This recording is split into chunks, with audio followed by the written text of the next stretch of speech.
Students, आज हमारा बच्चों इंपॉर्टेंट टॉपिक है राजे एसेट्स का कि एसेट्स होती क्या है। देखो बेटे, एसेट्स वैल्यूएबल रिसोर्स हैं। वैल्यूएबल मैंने मूल्यवान होती हैं, ठीक है बच्चों। And must be owned by the business. Owned का मतलब क्या होता है बेटे? बिजनेस के पास होनी चाहिए, उनका जो ओनरशिप राइट है वो किसके पास होना चाहिए?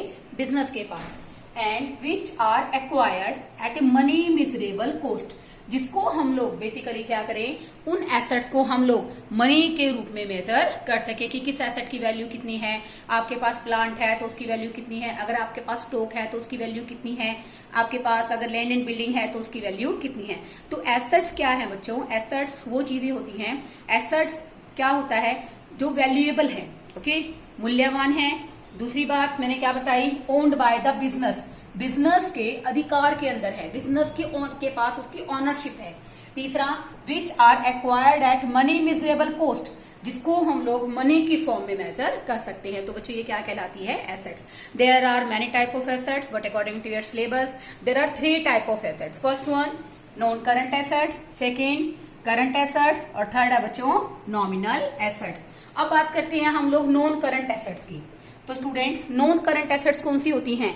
जो बेसिकली बिजनेस में लंबे समय तक बनी रहती हैं, which are continue use in business, जिनको हम बिजनेस में लंबे समय तक यूज कर सकते हैं। जैसे देखो, those assets which are continue use in the business for the purpose of producing goods and services.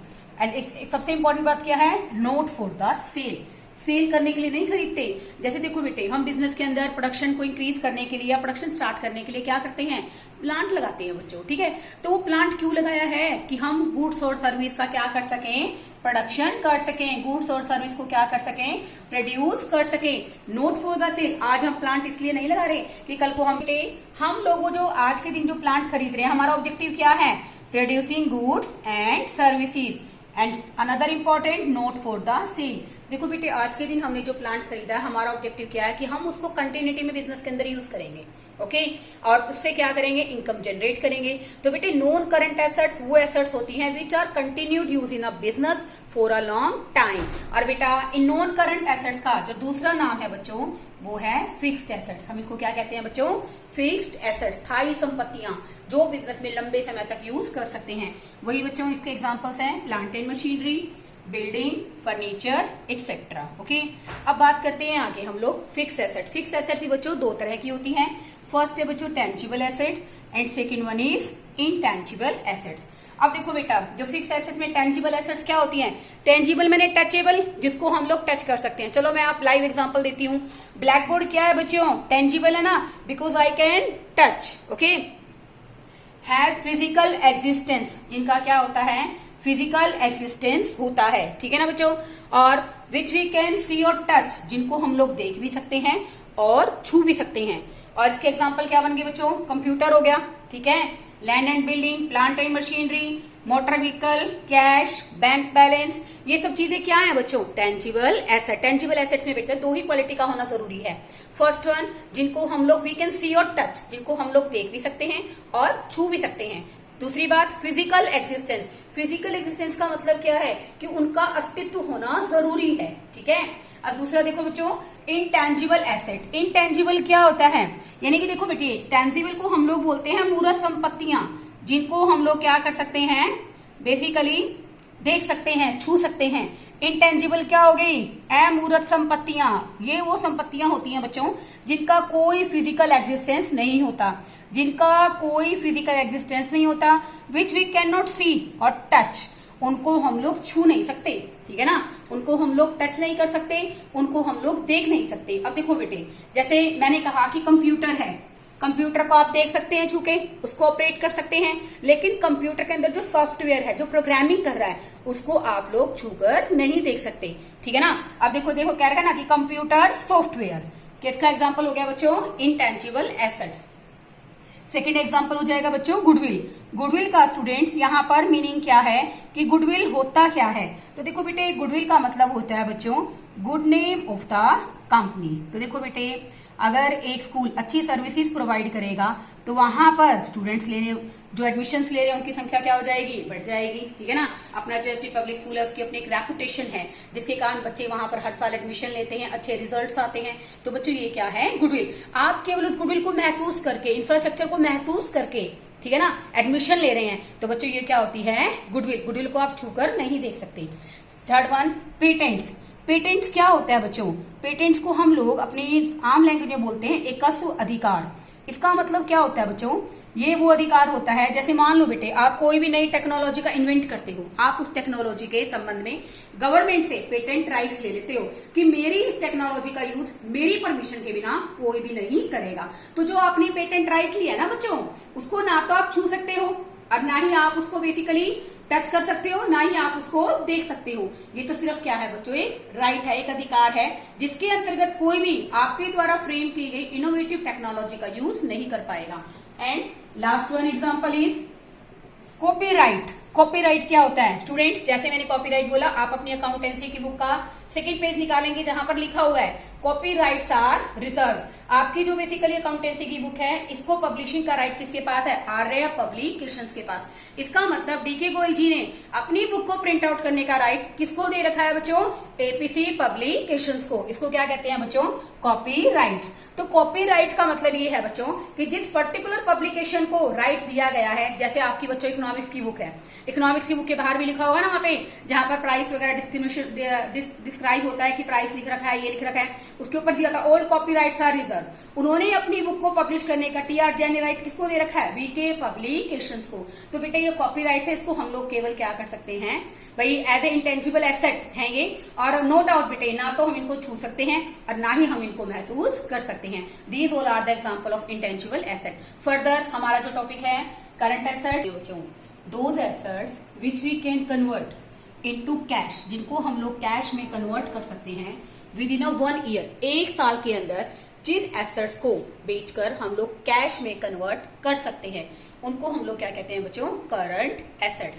यानी कि with in a 1 year, accounting year के अंदर आप उस एसेट को क्या कर सकते हो, कैश में कन्वर्ट कर सकते हो। उसको हम लोग क्या कहते हैं बच्चों, करंट एसेट। करंट एसेट्स का बच्चों एक अनदर नाम है फ्लोटिंग एसेट्स। क्या कहते हैं इसको, फ्लोटिंग एसेट्स। और शॉर्ट टर्म एसेट्स भी बच्चों किसको कहते हैं हम लोग, करंट एसेट। यानी कि जो एसेट्स लगभग 1 साल के अंदर ही कैश में कन्वर्ट हो जाए वो एसेट्स बच्चों क्या होती हैं, करंट एसेट्स। जैसे देखो बेटे कैश तो ऑलरेडी कैश में है, cash, stock, debtors, BR, prepaid expenses, short term investment. तो देखो बेटे हम लोग जब भी बेसिकली बैलेंस शीट बनाते हैं, बैलेंस शीट आपको बताया था ना फाइनेंशियल पोजीशन का मिरर होती है, शीशा होती है, बताती है कि बिजनेस के अंदर कितनी एसेट्स है, कितनी लायबिलिटीज हैं। ठीक है स्टूडेंट। तो देखो बेटे यहाँ पर हम लोग बैलेंस शीट जब हम लोग क्या करते हैं, बैलेंस शीट को जब हम प्रिपेयर करते हैं, बैलेंस शीट इज प्रिपेयर्ड। कैसे प्रिपेयर करते हैं, ऑन, या फिर आप कह सकते हैं balance sheet are prepared according to liquidity order. किस ऑर्डर में प्रिपेयर करते हैं students, liquidity order. Liquidity order का मतलब यहाँ पर क्या है बच्चों, जितनी भी एसेट्स जल्दी से जल्दी कैश में कन्वर्ट हो सकती हैं वो लिक्विडिटी ऑर्डर में क्या आ जाएंगी, एसेट साइड पे सबसे पहले आ जाएंगी। समझ में आया बच्चों। देखो बैलेंस शीट में जब हम लोग प्रिपेयर करते हैं तो एसेट को किसके अकॉर्डिंग लिखते हैं कि कितनी जल्दी किस एसेट को कैश में कन्वर्ट किया जा सकता है। ठीक है बच्चों। जैसे देखो कैश ऑलरेडी क्या है बच्चों, कैश में ही है। ठीक है। अब मैं तुम्हें एक एग्जांपल लेके बताती हूँ। मान लो बेटे मिस्टर एक्स क्या है, एक बिजनेसमैन। ओके, मिस्टर एक्स एक बिजनेसमैन है जिसने अपना जो स्टॉक है ₹10,000 का, ₹10,000 का जो स्टॉक है राम सिंह को सेल कर दिया। ठीक है बच्चों। क्या किया मिस्टर एक्स ने, 10,000 रुपए का स्टॉक किस पे किया है, सोल्ड ऑन क्रेडिट, उधार पर क्या कर दिया बच्चों, बेच दिया। तो देखो बेटे अब राम सिंह हमारे लिए क्या है, राम सिंह को हमने उधार माल बेचा तो बेटे राम सिंह हमारे लिए क्या बन गया बच्चों, डेटर्स। क्या बन गया, डेटर्स। ओके, यानी कि उसने, डेटर्स माने क्या होता है बच्चों, देनदार, कि उसने हमारे पैसे देने हैं। अब हमने उसको जो उधार माल बेचा है उसके लिए वो किसमें कन्वर्ट हो गया स्टूडेंट्स, डेटर्स में। तो देखो कैश का यूज करके आपने क्या बनाया, स्टॉक बनाया। स्टॉक को उधार पर बेचा तो क्या बन गए, डेटर्स बन गए। डेटर से आ गया, क्या आ गया आपके पास, बिल रिसीवेबल। तो देखो बेटे डेटर्स क्या कर रहे हैं, भी हमें क्या लिख के दे दो, बिल लिख के दे दो, तो वो बिल हमारे लिए स्टूडेंट्स क्या है, बिल रिसीवेबल। देखो बेटे मैं बिल रिसीवेबल का एक एग्जांपल आपको लेती हूं। जैसे एक्स सेलर है, ओके, हमारे क्वेश्चन में कौन सेलर है बच्चों, एक्स, और राम सिंह क्या है यहाँ पर स्टूडेंट्स, हमारा क्या बन गया, क्रेडिट माल बेचने की वजह से डेटर बन गया। ठीक है, तो डेटर क्या बोलता है कि मुझे बिल बना के दे दो। ठीक है भाई, तो वो बिल, उस बिल से पैसे हमें मिलेंगे स्टूडेंट्स, से यस और नो, ऑब्वियसली मिलेंगे। अगर आप किसी को उधार माल बेचोगे तो आप उसको बिल बना के दोगे।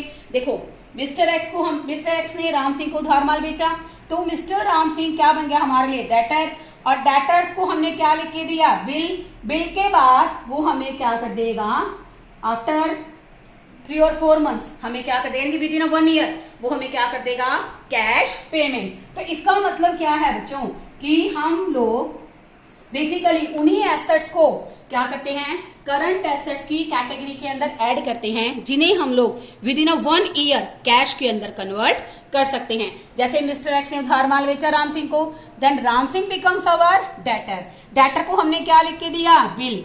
अब देखो बेटे ये जो बिल है हमारे पास, जो हमने राम सिंह को लिख के दिया, राम सिंह से हमें पैसे मिलेंगे कंपनी के लिए, तो क्या होगा बेटे, बीआर यानी कि बिल रिसीवेबल, और राम सिंह के लिए वो क्या है, bill payable, because he has to make payment. तो उसके लिए बच्चों ये क्या बन गया, बिल्स पेबल, और बिल से हमें क्या मिल जाएगी, पेमेंट कैश। तो बेटे इसका कहने का मतलब क्या है कि हम लोग क्या कर सकते हैं, बेसिकली 1 साल के अंदर या बेसिकली विद इन 1 ईयर हम लोग क्या कर सकते हैं, स्टॉक को कैश में कन्वर्ट कर सकते हैं। स्टॉक को डेटर में कन्वर्ट किया, डेटर को बीआर में कन्वर्ट किया, और बीआर को कैश में कन्वर्ट किया। तो बेटा सिस्टमैटिकली अगर लगाओ तो करंट एसेट्स वही हैं जिसको विद इन 1 ईयर हम लोग क्या कर सकते हैं, कैश में कन्वर्ट कर सकते हैं। एक चीज और मैंने आपको बताई थी, देखो बेटे जब भी आप लोग बेसिकली बात करते हो, कैश हो गया हमारा, ठीक है, और हमारे डेटर्स हो गए, तीसरा हो गया बच्चों बिल्स रिसीवेबल। इनको तो हम लोग दिखाते हैं बच्चों, बिल्स रिसीवेबल हो गए, डेटर्स हो गए, और एक हो गया बच्चों हमारा प्रीपेड एक्सपेंसेस। प्रीपेड एक्सपेंसेस क्या होते हैं बच्चों, प्रीपेड एक्सपेंसेस होते हैं बच्चों which are paid in advance. ऐसे खर्चे बच्चों जिनको हम लोग एडवांस में पे कर देते हैं। फॉर एग्जाम्पल इंश्योरेंस, हम लोग बेटे इंश्योरेंस क्या करते हैं, साल के शुरुआत में भर देते हैं 6 महीने के लिए या एनुअली पूरे साल के लिए। तो बेटे इसको भी, इसका बेनिफिट हमें क्या मिल गया, आगे मिल जाएगा, ठीक है ना। तो लेकिन मिलेगा कब तक, 1 ईयर के अंदर, मिलेगा कब तक, 1 ईयर के अंदर। तो बेटे ये भी किसका पार्ट हो गया, करंट एसेट्स का। शॉर्ट टर्म इन्वेस्टमेंट क्या है, जिनको हम लोग with in 1 year, with in 1 year क्या कर सकते हैं स्टूडेंट्स, कैश में कन्वर्ट कर सकते हैं। ओके, इनको हम लोग क्या कर सकते हैं स्टूडेंट्स, कैश में कन्वर्ट कर सकते हैं। तो देखो बेटे अब मैं बात करी थी stock, cash, debtors, BR, prepaid expenses, ये सब बेटे हम लोग दिखाते हैं एक्चुअल में, एक्चुअल वैल्यू पे। किस पे दिखाते हैं, एक्चुअल वैल्यू पे, ठीक है बच्चों। और अगर बात करें हम लोग हमारी short term investment, short term investment और स्टॉक को हम लोग किस वैल्यू पर दिखाते हैं बच्चों, रियलाइजेबल वैल्यू। रियलाइजेबल वैल्यू क्या होता है बच्चों, रियलाइजेबल वैल्यू होती है कि इनको बेचकर जो कमाया जा सकता है, ठीक है। कैसे, जैसे हम स्टॉक की वैल्यूएशन कैसे करते हैं, वैल्यूएशन ऑफ स्टॉक, स्टॉक का मूल्य हम लोग बिजनेस में कैसे निकालते हैं, इसका एक रूल है बच्चों, वो रूल है मार्केट प्राइस। मार्केट प्राइस का दूसरा नाम क्या है, रियलाइजेबल प्राइस। मार्केट प्राइस और cost price which ever is less, which ever is less, यानी कि जितना हम मार्केट में बेचकर पैसे कमा सकते हैं, जितनी उसकी कॉस्ट है, उनमें से जो भी कम होगा वही क्या होगा, हमारे स्टॉक की वैल्यूएशन हो जाएगी। मान लो बेटा हमारा स्टॉक मार्केट में बिकता है, रियलाइजेबल वैल्यू है 10,000 रुपए, और हमें बनाने में कितने लगे हैं, 12,000 रुपए। तो हम स्टॉक की वैल्यूएशन कितने में करेंगे स्टूडेंट्स, मुझे कमेंट बॉक्स में बताना कि हम स्टॉक की वैल्यूएशन कितने पे करेंगे, 10,000 पे करेंगे या 12,000 पे। और मुझे ये रूल भी लिख के बताना कि मार्केट प्राइस और cost price which ever is less. Okay. इसके बाद एक नेक्स्ट पॉइंट रहता है हमारा, वो हम डिस्कस करेंगे नॉमिनल एसेट्स। जो बच्चों हमारा थर्ड पॉइंट था नॉमिनल एसेट्स। नॉमिनल एसेट्स का दूसरा नाम क्या है बच्चों? Fictitious assets. नॉमिनल मतलब क्या होता है बच्चों? नाम मात्र की संपत्ति। ठीक है बच्चों, देखो which can not be realised in cash, जिनको हम लोग कैश में रियलाइज नहीं कर सकते, यानी कि इन एसेट्स को बेचकर हम लोग कैश रिसीव नहीं कर सकते। एंड नो फर्दर बेनिफिट, और इन एसेट्स का ना बच्चों हमें कोई फर्दर फायदा नहीं होता है, फिर भी हम लोग इसको क्या दिखाते हैं, क्या मानते हैं, इसको एसेट मानते हैं। फिर ऐसा क्या रीजन है? देखो बेटे, ना तो ये करंट एसेट बनी क्योंकि आप इसको कैश में कन्वर्ट नहीं कर सकते, ठीक है बच्चों। फिक्स एसेट भी नहीं है, ठीक है ना, जैसे मैंने आपको एक्सप्लेन किया था। हमारे पास फर्स्ट जो था पॉइंट वो क्या था स्टूडेंट्स? Current assets, okay. और यहां पर हमारा जो सेकेंड पॉइंट था स्टूडेंट्स, वो था बच्चों हमारा फिक्स्ड एसेट्स। दो एसेट्स हम लोग डिस्कस कर चुके हैं।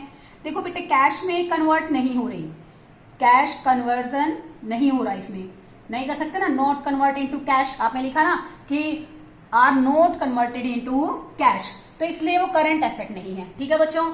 और नो फर्दर बेनिफिट, भविष्य में उससे कोई लाभ भी नहीं होगा, कोई फायदा भी नहीं मिलेगा। तो इसका मतलब वो ना तो हमारी लैंड एंड बिल्डिंग हो सकती है बच्चों, ना वो हमारा प्लांट हो सकता है, क्योंकि इससे प्लांट से आपको फायदा तो मिलेगा। आप क्या करेंगे स्टूडेंट्स? प्रोडक्शन, क्या करेंगे? Production of goods, okay. तो इसका मतलब क्या है बच्चों कहने का, कि ना तो वो करंट एसेट है और ना ही वो क्या है? Fixed asset. तो इसका नाम क्या है बच्चों? Nominal assets which can not be realise in cash, इनको हम लोग कैश में नहीं रियलाइज कर सकते, कन्वर्ट कर सकते। एंड नो फर्दर बेनिफिट, और ये एसेट्स इस तरह की है बच्चों, इनसे हमें आने वाले टाइम में भी कोई बेनिफिट नहीं मिलेगा। सच एसेट्स, इस तरह की जो एसेट्स होती है वो क्या है बच्चों? फर्स्ट एग्जांपल दे रखा है बच्चों इसका, debit side of profit and loss account, ठीक है। और बेटे इसका एक एग्जांपल और बनता है, वो है स्टूडेंट इसका एडवर्टाइजमेंट सस्पेंस। एडवर्टाइजमेंट सस्पेंस, ये मैंने आपको बताया था ना, डेफर्ड रेवेन्यू एक्सपेंडिचर भी होता है, ये बताया था ना आपको। तो इसके अंदर बेटे जो debit side of P&L account का मतलब क्या है, आप सबको ध्यान होगा बेटे। I have already discussed the rule of nominal account, कि नॉमिनल अकाउंट का रूल क्या है बच्चों? डेबिट किस चीज को करेंगे? ऑल एक्सपेंसिस, सारे के सारे खर्चे को क्या कर दो? Debit all expenses and losses. और क्रेडिट किसको करते हैं students? All income and all income and gains, ठीक है बच्चों। तो इसने कहा कि डेबिट ऑफ P&L अकाउंट, तो बेटे जो ये डेबिट है किसका? प्रॉफिट एंड लॉस अकाउंट का, तो ये हमें क्या बता रहा है बच्चों? क्या इंडिकेट करेगा? लॉस। क्या इंडिकेट करेगा? लॉस को इंडिकेट करेगा, ठीक है बेटे। तो जो डेबिट साइड का P&L अकाउंट है, हम लोग डेबिट में शो कर रहे हैं, वो किसको शो कर रहा है बच्चों? लॉस को। These are not really assets, वैसे तो बेटा ये जो है वास्तव में संपत्तियां नहीं है, तभी तो इनका नाम क्या है? Nominal assets, okay. And but shown on the asset side, हम उनको बेटे कहाँ दिखाते हैं? एसेट साइड पे दिखाते हैं। ओनली फॉर द पर्पस, इनका उद्देश्य क्या होता है बेटे? Transferring them profit and loss account gradually over a period of time, ताकि बेटे जो हमें प्रॉफिट एंड लॉस अकाउंट के अंदर जब हमने प्रिपेयर किया, तो मैंने बताया ना, या तो हमें प्रॉफिट होगा या हमें क्या होगा? लॉस होगा। तो बेटे कई बार हमें बिजनेस के अंदर बहुत ज्यादा लॉस हो जाता है। मैं इसका एक शॉर्ट एग्जांपल लेके बताती हूँ तुम्हें। जैसे मान लो बेटे बिजनेस में 50 करोड़ रुपए का क्या हो गया? लॉस हो गया। अब कंपनी किसको? लॉस को इंडिकेट कर रहा है। अब हमारा मान लो बेटे किसी साल हमारे बिजनेस के अंदर जो लॉस हो गया बेटे, कितने का हो गया? 50 करोड़ का। तो कंपनी बेटे एक बार में ही इतना लॉस तो बियर करेगी, तो एकदम से कंपनी को क्या हो जाएगी? पोजीशन खराब हो जाएगी कंपनी की। लोगों ने जिन्होंने कंपनी में पैसा लगा रखा वो एकदम से सारा पैसा निकाल लेंगे। तो कंपनी क्या करती है बच्चों? धीरे धीरे प्रॉफिट एंड लॉस में से, जैसे मान लो 50 करोड़ का लॉस है बेटे, इसको 5 ईयर में कन्वर्ट कर देगी। 5 ईयर में कन्वर्ट करने का मतलब क्या है? कि हर साल, जैसे आपने एडवर्टाइजमेंट का नहीं किया था, हर साल 10 करोड़ रुपए तो कहां दिखा देगी बेटा? प्रॉफिट एंड लॉस अकाउंट में। और जिस साल 10 करोड़ दिखाएगी उसी साल बैलेंस शीट में स्टूडेंट्स कितना दिखाएगी, 40 करोड़। ऐसे ही बेटे 5 सालों में ये जो लॉस है वो क्या हो जाएगा, रिकवर हो जाएगा। एडवर्टाइजमेंट सस्पेंस भी तो यही था कि कंपनी ने क्या किया, 10 करोड़ का खर्चा किया, 10 करोड़ में कंपनी ने क्या कर लिया, 5 इंस्टॉलमेंट बना ली। तो कंपनी क्या कर रही है, धीरे धीरे प्रॉफिट में से इस खर्चे को चार्ज करती रहती है, कम करती रहती है। जैसे मान लो 5 का कितना बन गया बच्चों, 2 crore.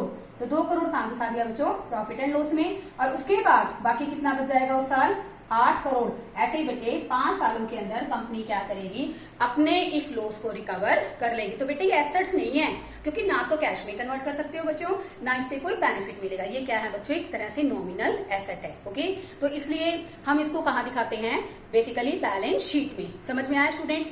Very good student, keep growing, मेहनत करते रहिए बच्चों।